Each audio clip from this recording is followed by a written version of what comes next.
Where are you going, Holmes? Have you been invited somewhere? We have been invited, Watson. Yes. Where to? To the Baker Street Irregulars' annual dinner. Of course. They sent us an invitation. It is on the table. Yes. Dinner? How could those street urchins afford anything like that? I can't understand your interest in them, Holmes. They're dirty. They wouldn't hesitate to steal your wallet. Watson, you should be excited. It is a secret dinner. Its location changes every year. Read the menu. Sounds mouth-watering. Yes. Right?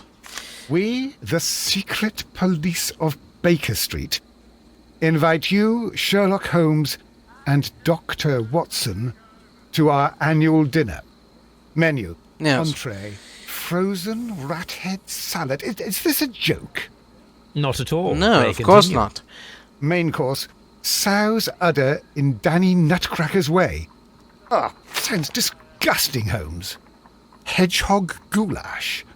Street turnips in homemade juice. And it goes on. I can hear them on the stairs now. Oh, we can't go there. We can't eat that. Watson, you'll hurt the feelings of those poor children. We have to go. Oh, Mr. Holmes. It is fine, Mrs. Hudson. Mr. Holmes! Wiggins. Hello. Dr. Watson is getting ready. He will be delighted to join us. You don't Yes. look well, my young man. Is there something wrong? Don't tell me the dinner is cancelled. Mr. Holmes, it's my brother Leighton. He's in a prison cell. They say he's killed 2 men. You have to help us, Mr. Holmes, 'cause I know he didn't do it. Where is he now? From what I've heard, they took him to the yard, and they gave him a good beating already. You know what they're like. They'll hang him. They won't look any further. Holmes, I see. we have to help him. And forget about the dinner? Wiggins, I'll take the case. You're fantastic, Mr. Holmes. I'll be waiting for you at the crime scene. You'll be there, right? It's on Half Of Moon course. Street in Whitechapel. Very well. Very good. I'll be there immediately, Wiggins. First, I must check my letters. I believe I've received a new one here. Sensation! An exotic method of murder. The arsenal of our present-day criminals may soon be refilled with poisonous plants. A young and beautiful woman, in collaboration with her colleague at Kew Gardens, planned the terrible murder of their director, Mr. Montague Dunn. Only one detective was capable of uncovering the truth behind a tragedy that was initially believed to be a simple heart attack. That detective's name is Sherlock Holmes. Please, gentlemen, leave the scene now. Oh, Mr. Holmes, is that you? Good evening. Greetings. Constable... Constable Marrow. I was here with Inspector Aberline during the Ripper case, Mr. Holmes, back in '88. But then I this see. is nothing like that case. With this one, No. we've got the murderer, the weapon, and the statements, which speak for themselves. Of course, Mara. But you know that appearances can sometimes be deceiving. Yes. So, who are the victims? Who were the victims? Were the The victims? 2 men here, both shot. The stabbed fellow was Brian Vercotti, a well-known ruffian. The other, Kenneth Butler, a jeweller by trade. I see. You spoke of statements. You have witnesses? Well, I was there, so I gave my own statement. And then there were 2 other witnesses who said they saw the killer Chapman. Mr. Turner, a gentleman who lives in that flat over there. And Polly Powell, a flower seller, who was over at the far side of the street. Oh. I see. So, Constable Marrow, I should be delighted to hear your testimony. I was standing at the north side of Half Moon Street. That was the side that you came from. But you would have been unable to observe this part of the street, where we are standing now. That is correct. But I saw the 2 victims slowly enter Half Moon Street, and then shortly after, the fireworks started. A few minutes after that, the fellow Chapman rushed towards me and ran into Half Moon Street. Please continue. I didn't pay attention, but suddenly I heard a woman's cries and police whistles on the other side of Half Moon Street. I rushed over there and I saw the 2 dead bodies on the ground. When I reached Whitechapel Street, I saw Leighton Chapman. He'd been caught by 2 police constables. I see. What's this about fireworks? What were the fireworks in honor of, Constable? Well, today's Queen Victoria's birthday, Mr. Holmes. Yes, I appear to have lost track of the days. Of course. It is May now, of course. Indeed. Did you hear the shots? I didn't hear any shots. The fireworks were all over the sky. They were so loud I couldn't hear anything else. Constable Marrow, what else caught your attention while you were running through Half Moon Street? I saw nothing but rats, and I took the time to light every corner with my lamp. I see. And what about Mr. Turner's window? Did you happen to look up at Mr. Turner's window when you were on Half Moon Street at that time? Yes, I saw that the window was open, but no one was there. It was dark in the room. I see. Constable, your statements have been of great value to me.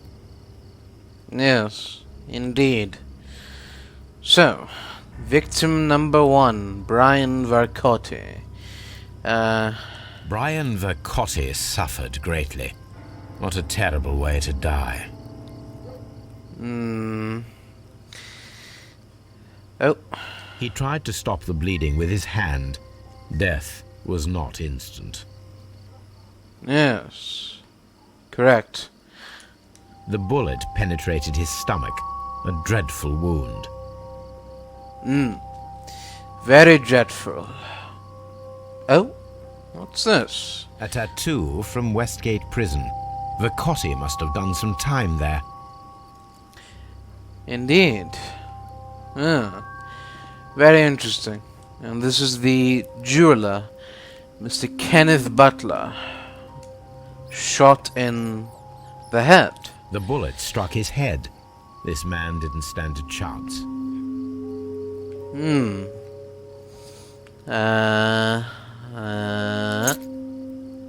Oh, This is an ordinary key.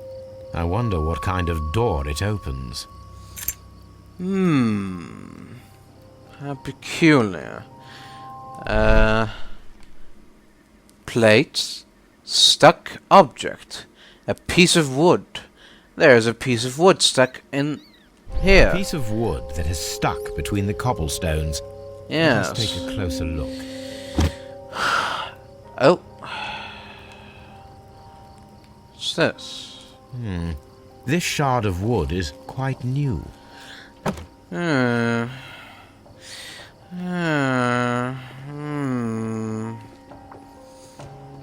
Oh. Mr. Holmes, Uh, did you see my brother at Scotland Yard? Is he all right? no, but don't worry, little Wiggins. I'm sure everything will be fine.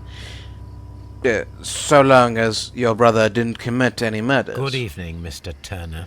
I heard Constable Marrow reply to you as Mr. Holmes. Are Yes. you that detective gentleman? I've Yes. heard of you. And well, I know things about this evening. Excellent. Yes. Might we hear your story?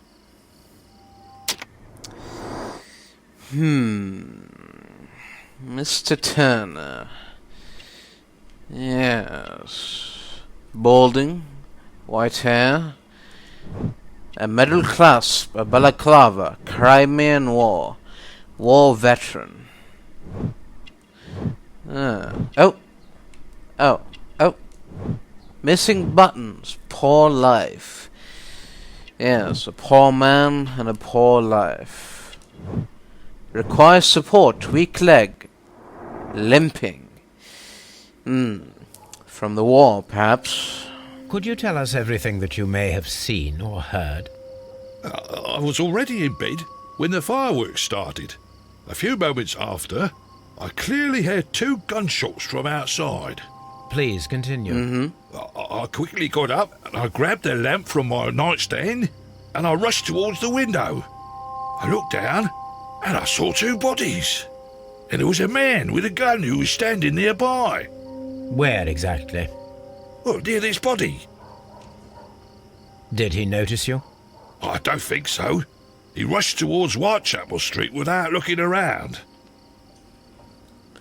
I see. Was there anyone else there? Mr. Turner, did you see anyone else in the street? No, I saw no one but that man, the murderer, the fellow they caught. I see. Were the 2 shots you heard consecutive? Yes, there was a very short pause between them, and they sounded different somehow. It seemed to me that the second shot was louder than the first. That is an interesting comment. Hmm. Mr. Turner, what were your actions after you stepped up to the window? I was afraid that the man with a gun might return, so I stayed close to the window till I saw the policeman coming in the Half Moon from Whitechapel. Then I walked out to tell them everything I saw. I see. You have helped us a great deal, Mr. Turner. So, Mr. Turner stated that he remained near his window until Leighton was caught by the police, who came from the direction of Whitechapel High Street. But Constable Murray paid attention to Mr. Turner's window while he was running past the dead bodies. He did not observe anyone next to the window. It was dark there. Therefore, Mr. Turner stated this is in conflict with Murray's statement, as the constable did not see anyone at the window. Yes, exactly. So, it seems that there's something else here. Mrs. Powell? What do you want? My name is Hello. Sherlock Holmes. I'm assisting the police with their investigation of the crime that took place this evening. Well, I've already gave my testimony, but very well. Please, go on. Could you tell us everything that you may have seen or heard? Yes. I was selling my flowers as usual, and then the fireworks began, in honour of Queen Victoria. I enjoyed those. But then, all of a sudden, a young lad ran out of Half Moon Street and stopped just by me. He had a gun in his hand. He was like a ghost, and all covered in blood. It was dark, but I could see him, because of the flashes from the fireworks. And then? I screamed as loud as I could. I knew that a policeman should be on duty in the vicinity. He had no time to escape. 2 constables got him. Then another constable came out from the very same street, and I heard him talking of a horrible murder. Did you see anyone else leaving Half Moon Street, prior to or at the time of the crime? No, sir, I did not. Even with all the fireworks, I was very attentive, as I'm always on the lookout for customers. Now, of course. Mrs. Powell, did you hear the gunshots? I'm not sure. You know, what with the fireworks? My thanks to you, Mrs. Powell. Yes, indeed. A very nice shop here. This mirror is turned towards Half Moon Street. Oh. Indeed it is. Excuse me, Mr. Turner. Mr. Turner, you have stated that you remained close by your window after the crime, is that correct? Oh, yes, Mr. Holmes. I stayed at my window until the policeman arrived to examine the dead bodies. But there's a contradiction here, I'm afraid. That is very interesting, Mr. Turner. Constable Marrow stated that he did not see anyone at the window when he was running through Half Moon Street. Well, I think Constable Marrow and me, we might have been distracted by the whistles and shouts coming from Whitechapel. We could have missed each other somehow. You understand what I mean? It was a bit of a stressful moment, to tell you the truth, sir. Allow me to form my own theories, Mr. Turner. Would you mind showing me the view that you had from your window? Not at all, Mr. Holmes. Please, follow me. Mr. Turner appears to live very modestly. Indeed. There's a fireplace here. This fire is dying out. It was last tended to over an hour ago. There's pieces of wood here, but inside the fire there are ashes and a burnt piece of paper. What's all this about? That's not a piece of paper. That's an entire... That's a bundle of pages. The papers are almost entirely burned. I am unable to see what's written here. Now, why would Mr. Turner burn or add papers to the fire when he had perfectly good wooden planks? These words are illegible. Yes. The papers were thrown into the fire just a short while ago. But why and from where? Oh, Mr. Turner was roused from his bed by the sound of gunshots. yes, correct. Oh, there are bookshelves here, and some scattered books. The books on this shelf are in a mess. It looks as though Mr. Turner was trying to find something in a hurry here, a short while ago. Indeed. Perhaps the book that he managed to burn. Oh. A perfect match. So, Mr. Turner broke his stick when it became stuck between the cobblestones. He did not mention that he was so near to the victims. No, he did not. This is very interesting news here.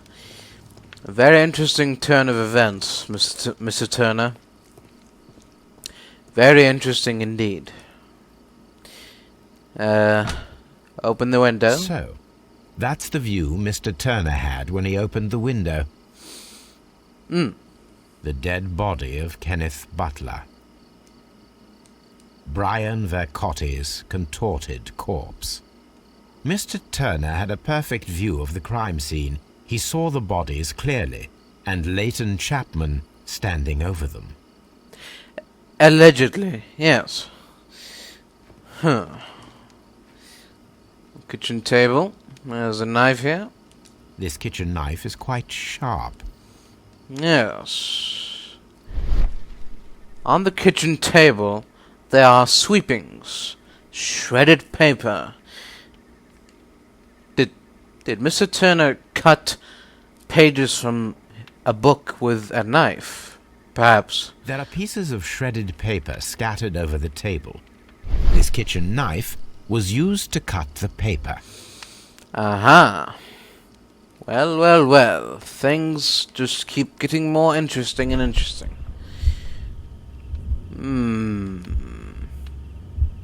So, it seems that Mr. Turner got up from bed, took the stick, opened the window, approached the body, took something from the body, placed the broken stick, took something, cut papers with knife, threw something into the fire. Yes. Oh. Yes. Let's see here. Yeah,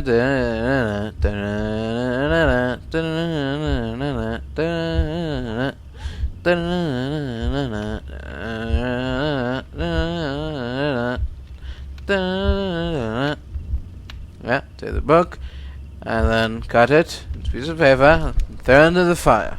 So Mr. Turner used a book to hide an object that he found on Kenneth Butler's body. The question is, what did he find?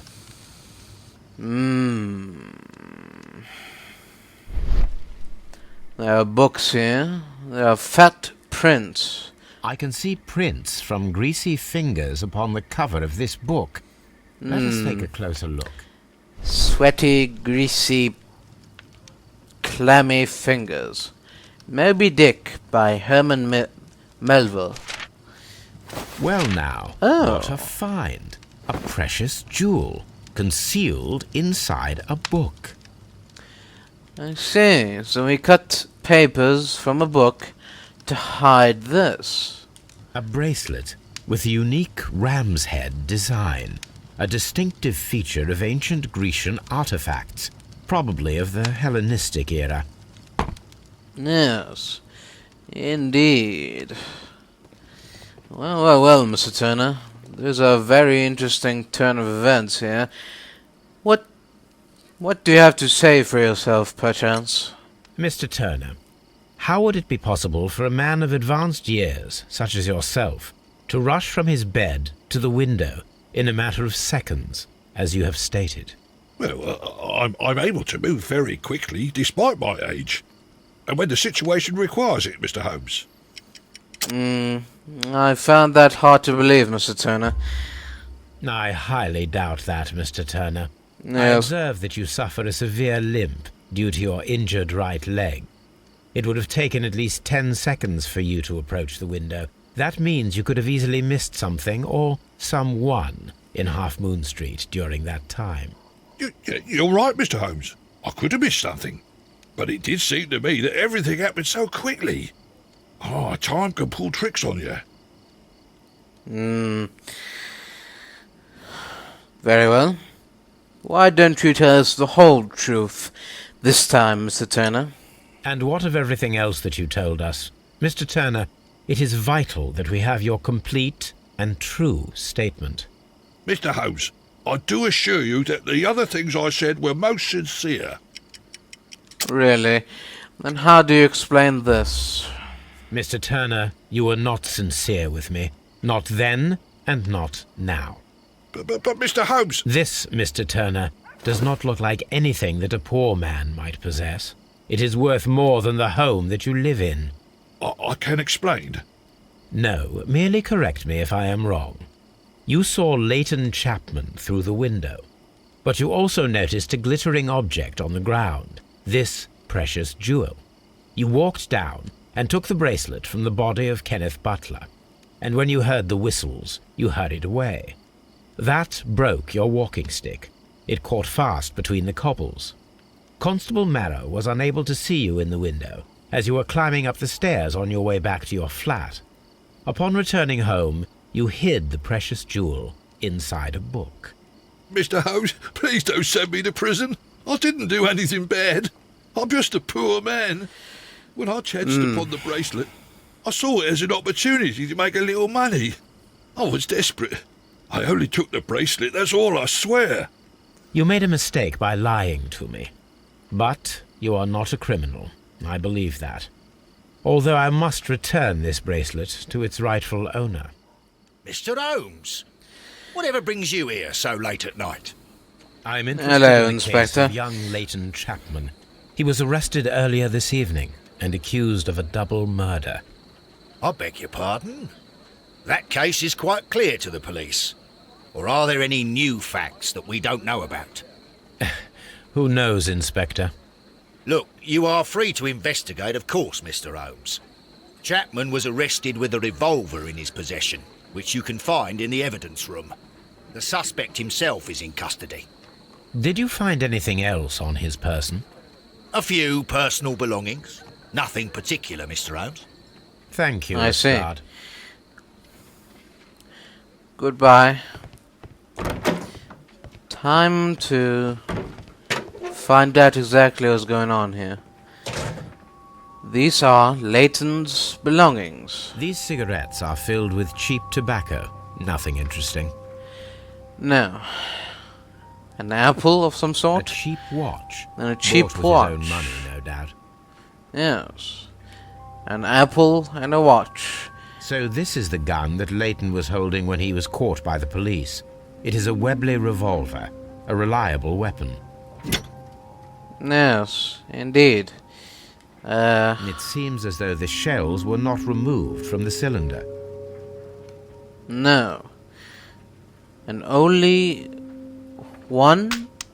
two bullets were fired. 2 out of the 6 shells have been fired. There were 2 shots. Good evening, Mr. Chapman. Who are you? I've got nothing to say. It's all a mistake. Calm down, Leighton. I have come here to help you. To find out if you truly are innocent, as your younger brother Wiggins has told me. My brother? You know him? Then that means you're... Sherlock The Holmes. greatest detective in the world, yes. All right, Mr. Holmes. I'll tell you everything. I believe your face will tell me everything. Like this deep scar, occasional fights, grew up on the streets. I could have told you that one, Sherlock. Recent beating, resisted arrest, hot-headed. Indeed. What's this one? This one, fancy scarf, downtown fashion, cushy job, office clerk. Oh. Mr. Chapman has a job, and he's been to Westgate Prison. He has committed a crime before, and was imprisoned for it. Good. Tell me your account of what happened. I left my work, and I hurried up to see the fireworks in Whitechapel.